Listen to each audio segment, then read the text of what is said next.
नमस्कार मित्रांनो, शेतकऱ्यांचा मेकॅनिक या यूट्यूब चॅनलमध्ये स्वागत आहे. तर आपण ह्या व्हिडिओमध्ये असं पाहणार आहोत की बोरच्या मोटरला किती एम-ए-बी-चा कॅपॅसिटर लागणार आहे. म्हणजे 0.5 एच-पी ते 5 एच-पीपर्यंत, म्हणजे अर्धा एच-पीपासून ते 5 एच-पीपर्यंत पाहणार आहोत. बोरच्या मोटरला कितीचा कंडेन्सर लागेल, पूर्ण व्हिडिओमध्ये माहिती दिलेली आहे, तर तुम्ही हा पूर्ण व्हिडिओ पहा. नमस्कार मित्रांनो, तर आपण व्हिडिओमध्ये असं पाहणार आहोत की आपली सिंगल फेज बोरमधल्या मोटरांचं, फक्त बोरमधल्या मोटरांचं, की कुठल्या मोटरला कितीचा कंडेन्सर या कॅपॅसिटर लागतो ते आपण पाहणार आहोत या व्हिडिओच्या माध्यमातून. तर आपण असं 3 कॉलम आखून घेणार आहेत. त्यामधला पहिला कॉलम मित्रांनो एच-पीसाठी असणार आहे, म्हणजे आपली मोटर किती एच-पी आहे आणि कोणती मोटर म्हणजे किती एच-पी आहे. तर दुसरा मित्रांनो आपण रनिंग कंडेन्सर पाहणार आहोत. त्यामध्ये रनिंग कंडेन्सरमध्ये मित्रांनो छोट्यातल्या छोटा एम-ए-बी येतो, म्हणजे बारका कंडेन्सर येतो. आणि मित्रांनो आता आपण पुढं पाहणार आहोत स्टार्टिंग कंडेन्सर. त्याच्यामध्ये मित्रांनो मोठा मोठा मोठा एम-ए-बी येतो. एम-ए-बीमध्ये म्हणजे 100च्या पुढंच येतो मित्रांनो. 100, 100, 120, 150, 200 अशा प्रकारे येतो. तर आपण स्टार्टिंगला पाहणार आहोत आपली किती एच-पीची मोटर मित्रांनो. तर 0.5 एच-पीला मित्रांनो 0.5 एच-पीला मित्रांनो रनिंगसाठी आपल्याला 36 लागणार आहे. तर स्टार्टिंगसाठी मित्रांनो 100-150, तर 100-150 अशा प्रकारे लागणार आहे.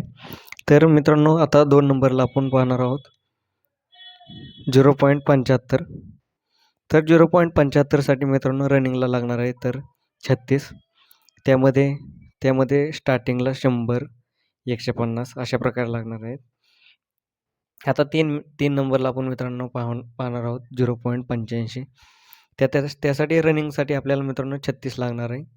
आणि स्टार्टिंगसाठी मित्रांनो म्हणजे मोठा कंडेन्सर आपल्याला 120-150 लागणार आहे. जसं आपलं व्होल्टेज असतं तशा प्रकारे आपण त्याच्यानुसार आपण याच्यामध्ये आपण कमी जास्त करत असतो मित्रांनो. काही मोटरला जास्त बी लागतं, काही मोटरला कमी लागतं. त्याच्यामध्ये आपण मित्रांनो आता 1 एच-पी मोटरला पाहणार आहोत. 1 एच-पीला मित्रांनो 45 एम-ए-बीचा कंडेन्सर लागणार आहे. आणि स्टार्टिंगला मित्रांनो 120-150 लागणार आहे. तर मित्रांनो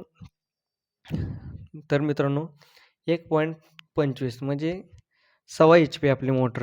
त्यामध्ये आपल्या मित्रांनो 36 + 20 लागणार आहे. तर मित्रांनो 120-150 असं स्टार्टिंगला लागणार आहे. तर मित्रांनो आपल्या ह्याच्यामध्ये एक राहिलेलं आहे मित्रांनो 1.5 एच-पी मोटरचं. तर 1.5 एच-पीचं मित्रांनो आपण ह्या कोपऱ्यामध्ये दिलेलं आहे. तर अशा प्रकारे आहे आपल्या 1.5 एच-पी मोटरचं. 1.5 एच-पी मोटरसाठी मित्रांनो 36 + 120 आणि 150-200 अशा प्रकारे लागणार आहे. तर 2 एच-पीला मित्रांनो 36 + 20 किंवा 72 अशा प्रकारे आपण वापरू शकतो. 150-200 त्यासाठी आपण स्टार्टिंगला 150-200.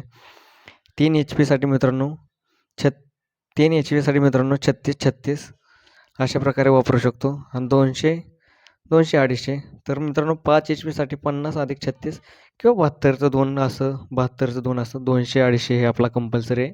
तर हे स्टार्टिंगसाठी मित्रांनो ते कसं त्याचा उपयोग असा होतो की ते फक्त स्टार्टिंगला स्पीड घेतं, नंतर त्या कंडेन्सरचा करंट कमी होतो. म्हणजे आपण आपल्या स्टार्टरला पाहतो की हिरवं बटन टचस्क्रीन वाजतं, त्याच प्रकारे त्याचा स्टार्टिंगचा कंडेन्सर लागतो. अशा प्रकारे थांबूया या ठिकाणी. धन्यवाद मित्रांनो.